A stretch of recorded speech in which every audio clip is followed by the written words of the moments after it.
Pour changer, on va parler d'un sujet que les gamers, bien sûr, connaissent en analysant, enfin pas en analysant, mais en utilisant la vidéo de Jeux Vidéo Magazine que je ne connais absolument pas. Je ne sais pas du tout si c'est bien, si c'est pas bien, cette vidéo-là. PlayStation met fin aux jeux physiques. Donc c'est une annonce récente qui aussi fait suite à la déclaration de Rockstar qui disait qu'il ne souhaitait pas rendre GTA 6 physique, ou alors si c'est physique, ce serait uniquement grâce à un... en gros quand t'as des codes à l'intérieur de téléchargement, donc t'as pas de DVD quoi, tu n'auras pas de disque, tu n'auras pas la propriété physique du jeu, mais uniquement via les services de PlayStation. Voilà. Donc on va regarder cette vidéo pour tenter de comprendre tout ce qui se passe vis-à-vis de ça. Épisode des dossiers, ma série d'entretien politique pas toi, avec pas TF1 toi, Info. non, je t'en supplie, tais-toi, voilà, ça, c'est dramatique qui pourrait s'en suivre. Attends.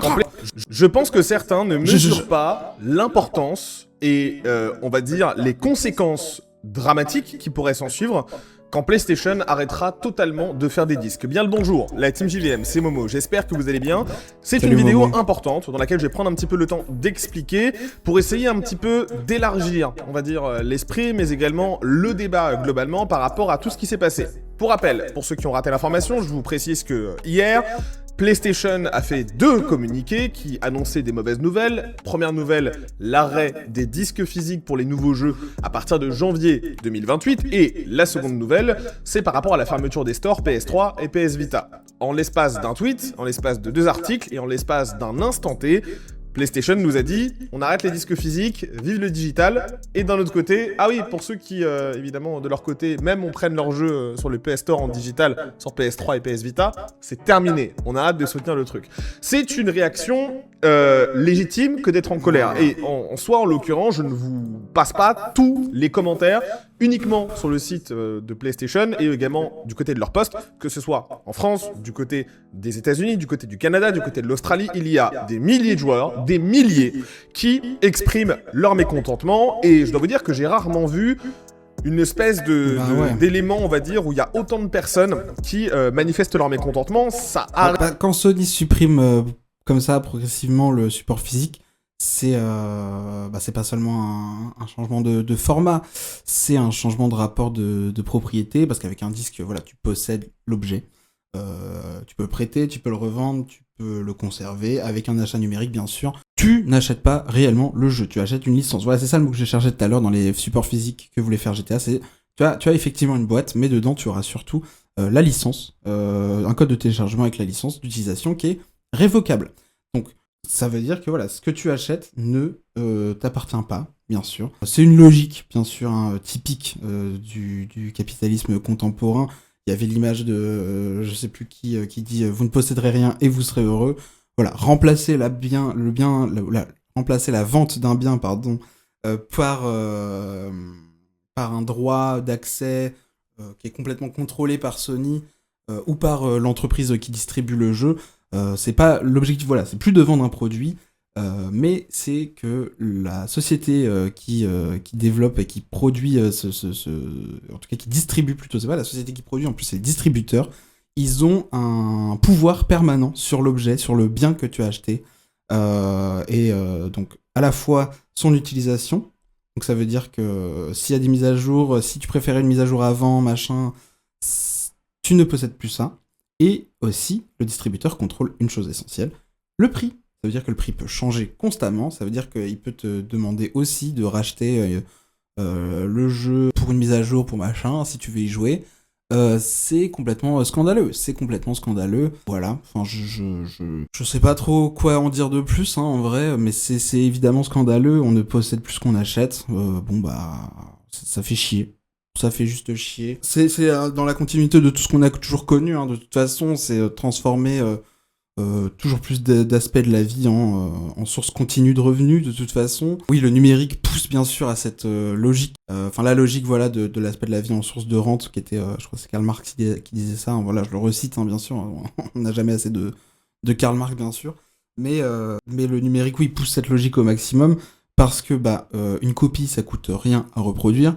Les plateformes fermées, les distributeurs comme Sony, comme PlayStation, les entreprises, etc., elles peuvent recréer artificiellement de la rareté, garder le contrôle du marché, c'est-à-dire que si le jeu, techniquement, puisqu'il n'y a plus de version physique, on se dirait aussi, dans ce cas, il n'y a plus de problème de pénurie. Il y aura autant de jeux qu'on veut, mais grâce à ça, grâce à ce pouvoir qu'ils vont avoir sur ce marché-là, ils pourront créer de la rareté, ce qui fait que ça gonflera aussi artificiellement les prix, alors que, comme on le disait, une copie, ça ne coûte rien à reproduire. Contrairement à des DVD, contrairement à des éditions limitées, contrairement à ce genre de choses, qui sont aussi des outils pour appuyer toujours plus des logiques capitalistes, mais en tout cas, ça révoque complètement l'idée de la propriété du bien qu'on achète. Je crois que j'ai même fait un post hier qui a fait plus d'1,3 million d'impressions et les gens se plaignent dans Quelle star. 90% des cas. C'est vous dire à quel point il se passe quelque chose. Néanmoins, je voulais préciser quand même 2 choses. La première, c'est que le monde n'est pas manichéen.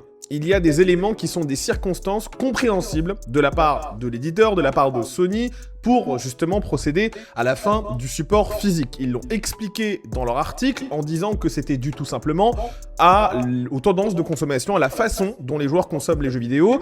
Et globalement, ils disent il y a une écrasante majorité de joueurs qui consomment des jeux en dématérialisé. Et ça, pour le coup, c'est vrai. La source, tout le monde la connaît, elle est partagée auprès de tous, on va dire, les organismes qui comptabilisent les ventes de jeux chaque année. Mais la question, c'est toujours pareil. Oui, certes, les gens choisissent peut-être davantage d'acheter sur des formats digitaux. En revanche, ça n'enlève pas la question de la propriété. Peut-être que la plupart des consommateurs fonctionnent comme ça. Néanmoins, s'il y a toujours une partie des gens qui fonctionnent de l'autre manière, c'est aussi pour une question de propriété. Et cette question-là, elle est pas négligeable. Vraiment, effectivement, là, il prend le chiffre des marchands, des distributeurs physiques. À savoir, en France, par exemple, le plus connu, c'est Micromania, la Fnac, Darty, je sais pas, peut-être Boulanger, j'en sais rien, ce genre de distributeurs très connus. Mais il y en a évidemment des moins connus. Mais ce que ça crée, c'est surtout une chute aussi du marché de l'occasion. Alors j'imagine qu'il va y revenir dessus, hein. Mais il prend pas en compte, par exemple dans ces chiffres-là, le marché de l'occasion du jeu vidéo, qui est énormissime. Bien sûr, les gens effectivement attendent toujours davantage. Effectivement, il y a beaucoup d'achats à la sortie d'un jeu via du coup des dispositifs digitaux, via des dispositifs physiques, mais ils ne comptabilisent pas ceux qui attendent pour ensuite pouvoir se permettre d'avoir accès au jeu et pouvoir être propriétaire du jeu via les marchés d'occasion. Enfin, vraiment, c'est un marché qui est vraiment colossal sur le jeu vidéo. Beaucoup de gens achètent en reconditionné. Il y a qu'à voir même Vinted, bien sûr, alors qu'à la base, n'était pas du tout spécialisé là-dedans, ont créé une catégorie spéciale pour les jeux vidéo.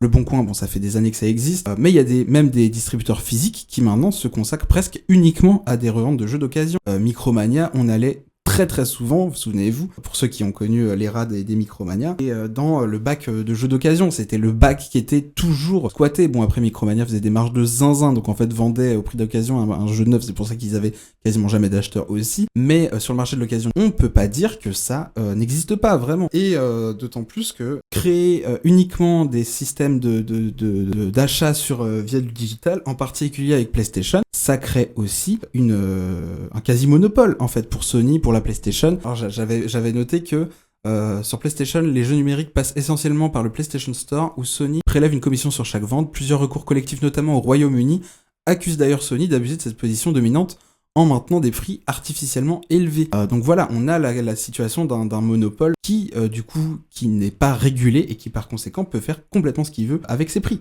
Voilà. Donc c'est un problème. C'est un problème en deçà du fait que effectivement, plus de consommateurs se dirigent vers le digital. Mais vu le nombre de réactions sur les gens dont lui-même a parlé, on voit très bien que c'est un sujet qui est très très important pour les personnes qui sont joueurs, joueuses. Peut-être qu'il y a plus de gens qui passent par système d'achats digitaux. En revanche, au vu du nombre de réactions que ça crée, on voit clairement qu'il y a une énorme communauté de joueurs qui préfèrent davantage le format physique. Sinon, ça n'aurait pas fait la réaction que ça aurait fait. On va prendre l'exemple, par exemple, des serveurs. Par exemple, quand la PS3, une fois que la PS4, PS5 est passée, les serveurs multijoueurs de la PS3 se sont éteints. Parce que, c'est une décision qui est toujours difficile, surtout pour les joueurs, de voir leur serveur préféré fermé. Néanmoins, c'est dû en revanche à une analyse de chiffres, de dire on a moins de joueurs, ça nous coûte de l'argent, ça fait chier, surtout que ces entreprises-là pourraient se permettre de les maintenir en vie, mais par obsession du profit, préfèrent les fermer. Les gens parlent de nostalgie, disent c'est la fin d'une époque, machin, non, please fermez-les pas, mais voilà. Mais ils savent très bien que face à la statistique, ils peuvent rien. Là, on voit clairement que y a une certes, les chiffres nous disent que le digital est préféré au physique apparemment, mais là, on voit clairement pas du tout le même type de réaction.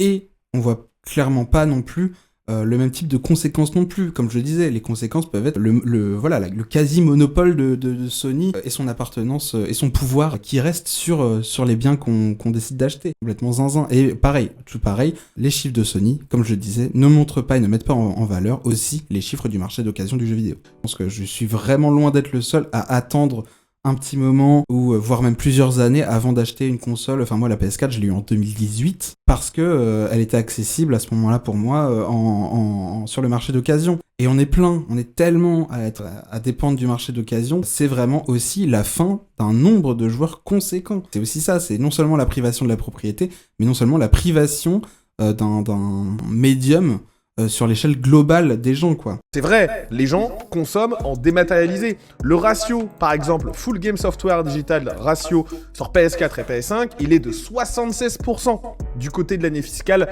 2024, 78% sur l'année fiscale 2025. La chance qu'on a en France, c'est que le physique tient encore, et pour le coup, il y a quand même un ratio qui est plutôt, on va dire, intéressant pour le physique, mais c'est pas non plus du 50-50. Et surtout, ça dépend des plateformes, parce que côté Nintendo, par exemple, je vous le disais hier, il y a beaucoup plus de physique qu'on peut retrouver de physique du côté de PlayStation ou encore du côté d'Xbox. Encore plus d'ailleurs du côté d'Xbox. Donc en fait, tout ceci répond à une tendance de consommation. Et au bout d'un moment, il faut se rendre à l'évidence, les joueurs font leur choix en réalité. Et ils ont fait le choix de consommer en numérique, en l'occurrence en digital. Mais pareil, c'est sans prendre en compte le marché de l'occasion qui est hyper important là-dedans. Si tu mets en addition à ces chiffres les chiffres du marché de l'occasion, tu te rendras compte que le format physique prédomine, et j'en suis persuadé, j'ai pas les chiffres, donc ça se trouve je dis de la merde, et n'hésitez pas à me corriger si vous avez l'information, mais additionne ces deux chiffres-là, et je pense que le marché du physique prédomine sur le marché du digital, j'en suis persuadé. Digital, et de plus forcément... C'est juste que le marché de l'occasion représente les consommateurs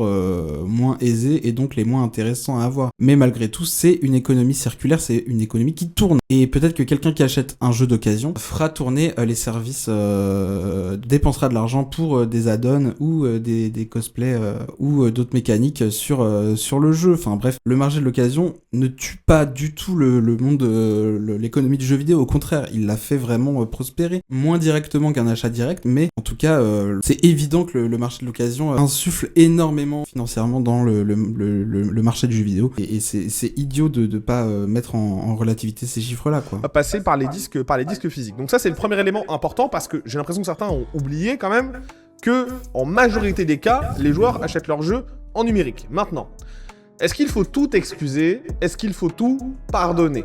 Bah moi, je suis pas vraiment d'accord. Et pour moi, parce que c'est vrai que je me suis assez peu exprimé sur le sujet hier lorsque je vous ai partagé cette information. Pour moi, c'est une énorme erreur que Sony fait, et c'est quelque chose qui peut attirer la grogne pendant un long moment. Pour plusieurs raisons. Et les conséquences, elles sont vraiment majeures. La première, c'est que si PlayStation supprime le support, faut pas oublier aussi qu'ils laissent les codes dans les boîtes en magasin, ce qui veut donc dire que les retailers auront la possibilité de mettre les jeux moins chers. Mais ça, je pense que c'est une étape intermédiaire. À terme, il n'y aura plus de boîtes en magasin, mais ce sera uniquement achetable. Et surtout, ça ne veut pas dire que ça sera moins cher. Hein. Là-dessus, je pense que c'est voir ça de manière rationnelle. Oui, effectivement, logiquement, s'il y a moins de coûts de production à faire un DVD, s'il n'y a pas le DVD mais que la boîte, effectivement, on pourrait se dire que le coût de production sera minime. Néanmoins, je pense que 0% des studios, écoutez-moi bien, 0% des studios vont baisser le prix de leurs jeux en raison du coût de production moindre. La preuve étant que les jeux dématérialisés se vendent déjà 80 balles, entre 60 et 80 balles. Donc non, non, vraiment, je n'y crois pas. Mais c'est une manière très rationnelle, oui, de voir ça comme ça, mais ça n'arrivera jamais. On le sait, c'est des logiques d'accumulation de profits, ça n'a jamais été autrement. À part pour des jeux indépendants, mais là on parle de PlayStation, on parle de Sony et des gros distributeurs et gros éditeurs qui vont avec, quoi. Du côté du PS Store. Et là, ça pose un véritable problème concernant le monopole. Parce qu'en réalité, si jamais tu as un éditeur qui fonctionne uniquement avec éditeur-constructeur en l'occurrence, puisqu'on parle de PlayStation. Oui. Si jamais tu as un constructeur-éditeur qui te demande de passer uniquement par une boutique qu'il détient pour acheter les jeux... Oui, il a raison. Quelles sont les différentes alternatives pour le consommateur? Comment est-ce que le consommateur peut choisir d'avoir des éléments moins chers? Où est la concurrence dans cette histoire? Et c'est pour ça que le physique est très important, parce que le physique, il permet d'avoir des productions qui sont moins cher et il permet à la concurrence de s'établir. Et derrière, ça ne met pas Sony en position de monopole parce que qui dit monopole dit toute puissance et qui dit toute puissance dit arbitrairement c'est Sony qui choisit. Donc ça veut dire que quoi? C'est quoi le futur? Ça veut dire qu'en gros tu vas avoir une console avec aucune autre alternative pour acheter tes jeux que sur cette console et donc c'est l'éditeur qui va décider des prix, en l'occurrence Sony, qui va dire chez nous maintenant, allez vous savez quoi, maintenant c'est 100 € pour un jeu, vous allez faire quoi? Vous aurez aucune autre alternative. Je vous rappelle également que Sony a une commission de 20 à 30% sur chaque jeu. 30% jeu qui est vendu du côté du PS Store, c'est que ce énorme. soit leur propre jeu, qui est certes, ils gagnent tout l'argent dessus, mais aussi du côté des éditeurs tiers. Et ça, c'est quand même très important. Et est-ce que vous vous rappelez, pendant de nombreuses années, ça fait maintenant 3 ans que je vous le dis, je vous partageais des informations concernant des class actions, des recours collectifs qui sont faits, disant attention, Sony peut avoir une position de monopole par rapport au PlayStation Store, et que de leur côté, c'est eux qui décident des prix. Et les commissions sont trop importantes, et les consommateurs n'ont pas suffisamment de choix. Les solutions étaient diverses, soit ouvrir des stores alternatifs en numérique, soit et de puis ça fait revaloriser... penser à... Enfin, il parle de monopole, mais ça me fait penser à... Je sais plus son nom, c'est Yanis Varoufakis, voilà. Yanis Varoufakis, qui est un économiste... Qui est un Ah putain, mais j'arrête pas de faire de la merde. Yanis Varoufakis, qui est un économiste, et il a une théorie qui... Comment ça s'appelle? Il parle de pas technofascisme, mais genre technoféodalisme, je crois. Attends, oui, c'est ça, technoféodalisme. Et donc, technoféodalisme, les grandes plateformes, comme il le disait, ne se contentent plus de vendre des marchandises. Elles contrôlent les infrastructures elles-mêmes. Elles deviennent les propriétaires à la fois des ports d'entrée du marché et chacun paie un péage pour y accéder. C'est grosso modo oui, c'est un monopole. Même dans un monopole, tu peux être propriétaire de ton bien.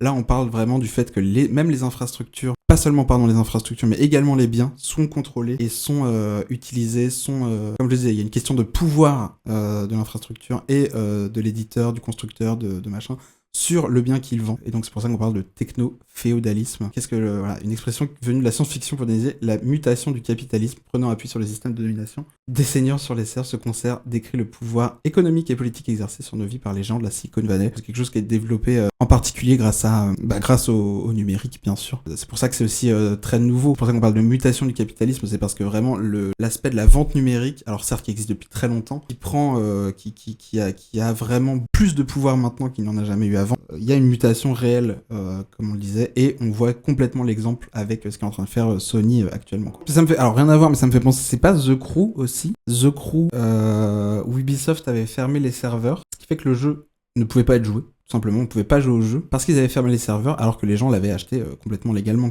comme on le dit. Enfin, c'est très célèbre cette phrase, elle est un peu drôle, mais à force elle perd un peu de son essence, mais je la trouve toujours vraie. C'est-à-dire que si vous ne possédez pas ce que vous achetez, dans ce cas, pirater, ce n'est pas du vol, quoi. Pirater les jeux, je vous en supplie. Hein. Et au moment où nous parlons, il me semble d'ailleurs que le procès du côté de PlayStation au Royaume-Uni est encore en cours.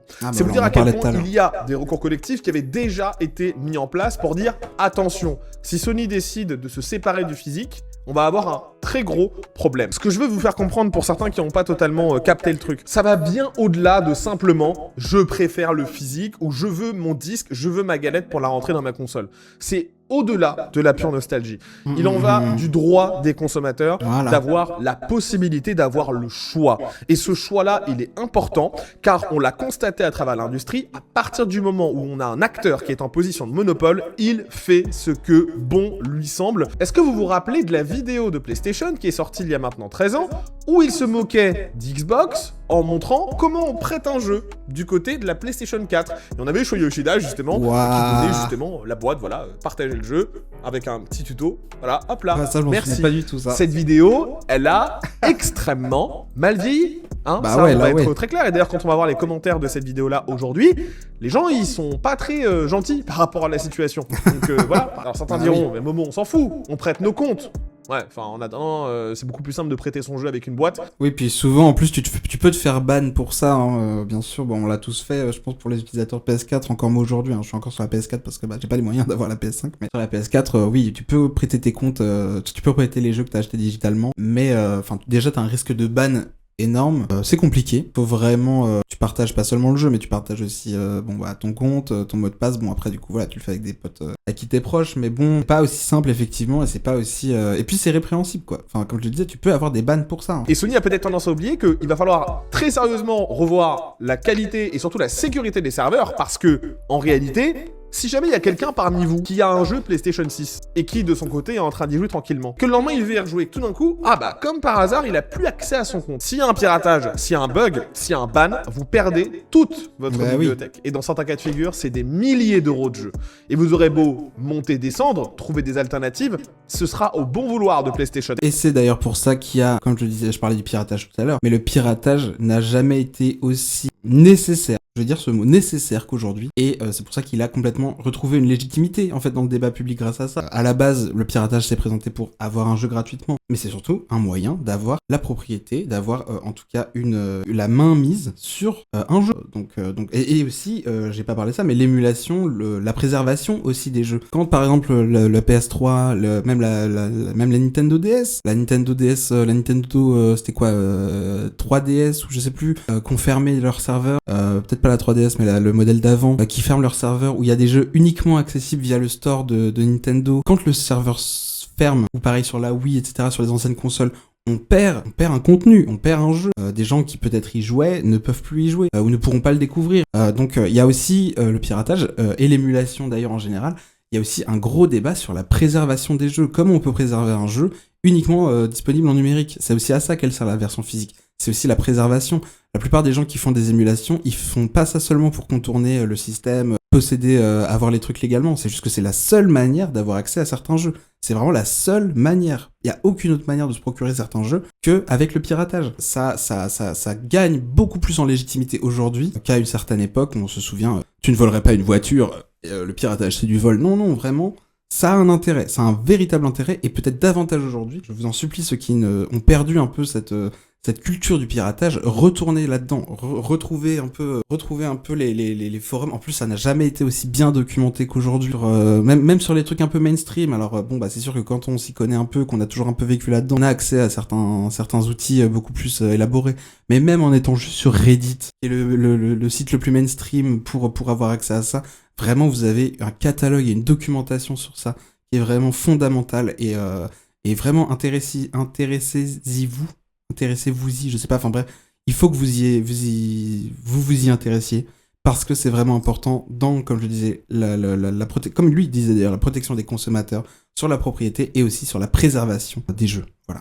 C'est un truc communautaire, en plus c'est ça qui est beau, c'est ça qui est intéressant dans le piratage, c'est qu'il y a vraiment tout un aspect de communauté, qui font même pas ça pour des profits, qui font ça vraiment dans l'amour des jeux qu'ils piratent, et l'amour de la liberté. Alors des fois ça flirte aussi le côté liberté sur un peu le côté libertarien prôné par, il s'appelle le patron de Steam là, mais aussi sur des valeurs fondamentalement gauchistes, vraiment. Le contrat de licence d'utilisateur final lorsque vous jouez à un jeu en numérique ou en physique, il est clair. Ouais. Le contrat de licence d'utilisateur final, il dit...